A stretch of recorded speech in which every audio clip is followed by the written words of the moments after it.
চলেছি আমরা লাহিড়ী বাবার আশ্রমের পথে।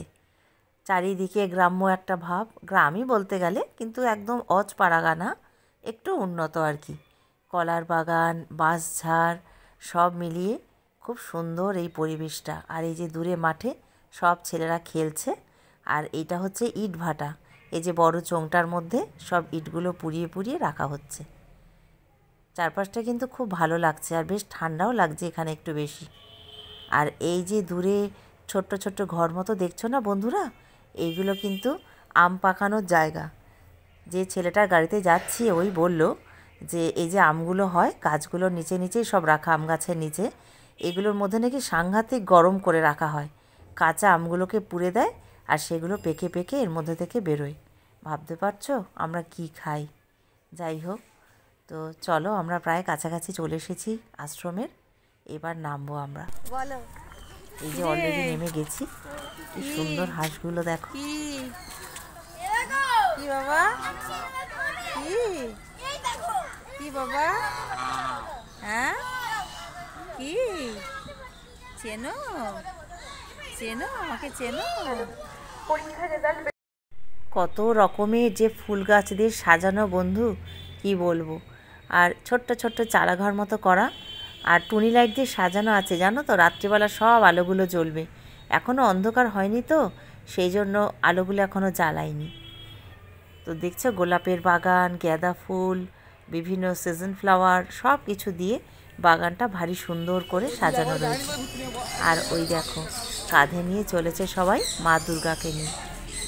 এত সুন্দর এই স্ট্যাচুটা করেছে, দেখার মতো। এই দেখো,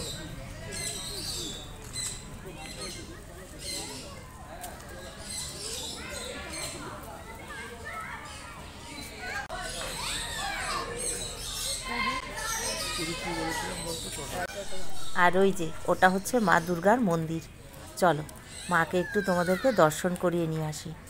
কি যে সুন্দর মায়ের মূর্তিটা, কি বলবো। চলো যাই। এই দেখো, চোখে দেখলে আরও বেশি ভালো লাগতো তোমাদের, জানো। কি সুন্দর মায়ের মূর্তিটা। মাকে চাদর দিয়ে এখন গাটা ঢেকে দিয়েছে। ঠান্ডা পড়ছে না, মায়ের যে ঠান্ডা লাগছে। আর এখানে দেখো কত পাখি, টিয়া পাখি। আর এই পাখিগুলোর নাম ঠিক আমি ভুলে গেছি। কি সুন্দর।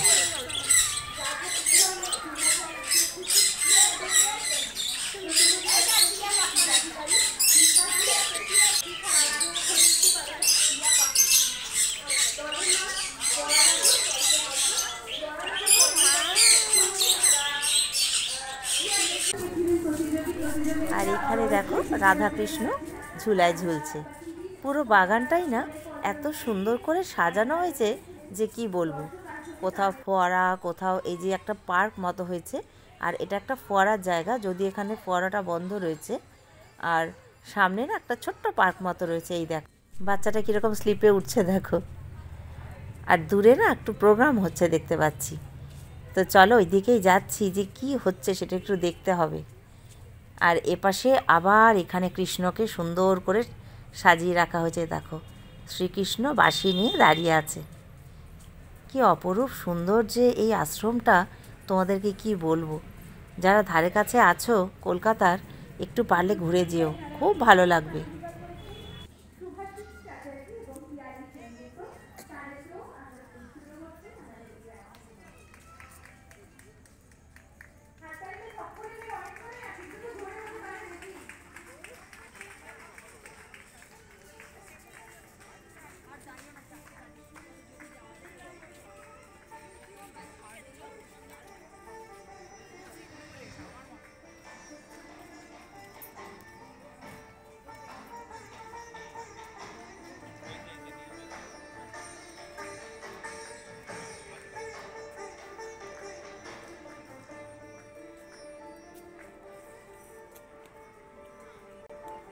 বিভিন্ন প্রোগ্রামও হচ্ছে এখানে, আর তার সাথে দেখছি পুরস্কার বিতরণ হচ্ছে।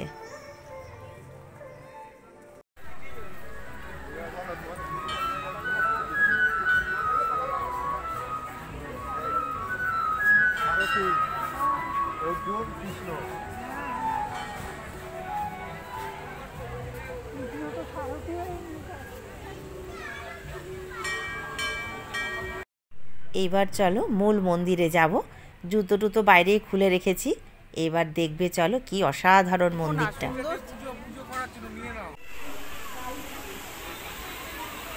তুমি দাঁড়াতে পারো।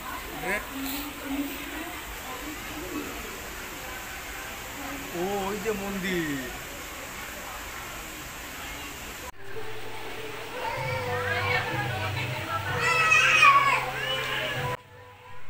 এটা হচ্ছে রাম লক্ষণ সীতার একটা মন্দির। আরেকটাও ছিল কালী ঠাকুরের, সেখানে আমরা প্রদীপ জ্বালিয়েছি। আর ভেতরে যে বড় মন্দিরটা সেখানে না ছবি তোলা বারণ, সেটার জন্য তুলতে পারিনি। সেখানে গুরুদেব, তারপরে তোমার বুদ্ধ, ব্রহ্মা বিষ্ণু মহেশ্বর, গণেশ, সরস্বতী, লক্ষ্মী সবার মূর্তি দিয়ে ভেতরটা সাজানো রয়েছে। সেই জন্য বড় মন্দিরটার মধ্যে ছবিটা আর তুলতে পারিনি। বাইরে যতটুকু পারছি সেটুকুই তোমাদের দেখাচ্ছি।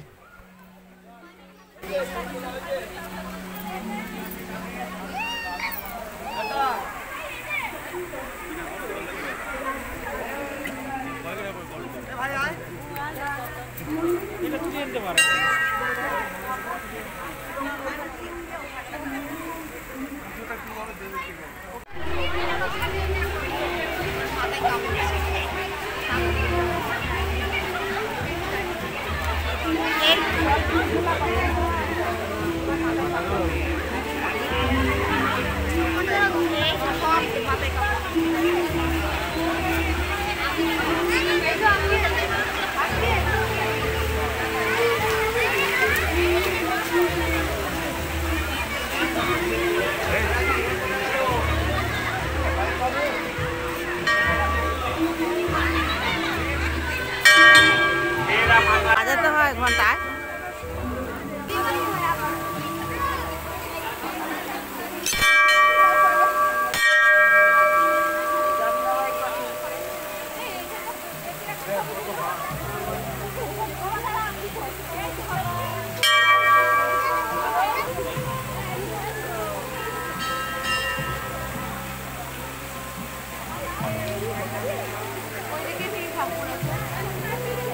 ওইদিকে দাম আছে।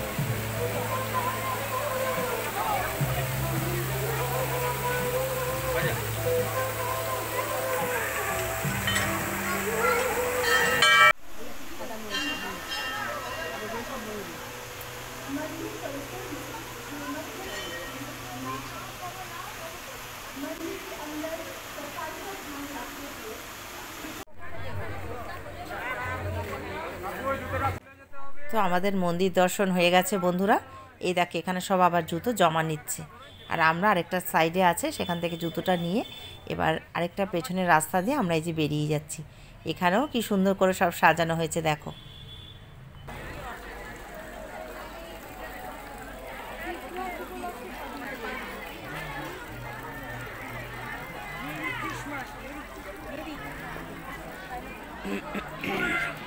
চলো চলো চলো, কাটা শুরু করো।